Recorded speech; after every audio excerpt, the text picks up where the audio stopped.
The first of the 7 deadly sins is pride. It is the mental and moral condition that precedes almost all other sins. If we look closely enough, we see that almost every sin is actually selfishness in disguise. Pride consists essentially of undue self-esteem, delighting in thoughts of one's own superiority over others. It is a haughty spirit out of all proportion to our actual worth. The Bible is clear on this. Proverbs 16 warns us that pride goes before destruction, a haughty spirit before a fall. It tells us plainly that the Lord detests the proud of heart. Now, it's important to make a distinction. God does not hate self-respect or a legitimate sense of personal dignity. What he detests is the haughty, chip-on-the-shoulder attitude that begins in the human heart. Pride takes many forms. Some take pride in their looks, others in their race, their business success, or their social standing. But the most dangerous form is spiritual pride. This is where sin actually started. It is what caused Lucifer to fall. In Isaiah 14, we read his 5 I wills. I will ascend to the heavens. I will make myself like the Most High. But instead, he was brought down to the pit.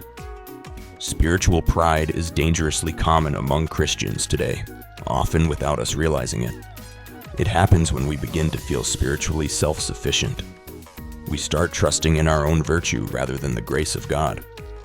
This type of pride induces contempt for others. The text describes it perfectly. It is like a grandiose madman who is in filthy rags but imagines that he is the best dressed of all men. We see this in people who become conceited and smug, behaving like modern Pharisees. They keep the letter of the law rigidly, but they have long forgotten the spirit of the law, the intent of the one who wrote it. Other spiritually proud people think they are pure, and everyone else is impure. They forget Jesus taught that the wheat and the chaff must grow together. Yet these modern Pharisees run around trying to do God's job, trying to throw out the chaff before Christ returns. They spend their time pulling specks out of other people's eyes, while ignoring the massive beams in their own. This haughty, superior attitude, manifested in criticism and gossip, is perhaps the worst pride of all.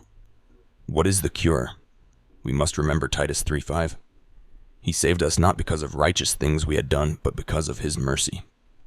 When asked what the work of God is, Jesus simply answered, to believe in the one he has sent.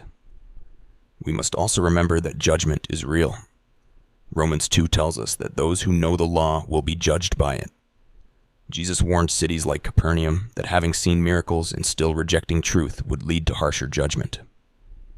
To whom much is given, much will be demanded. It is all about Jesus.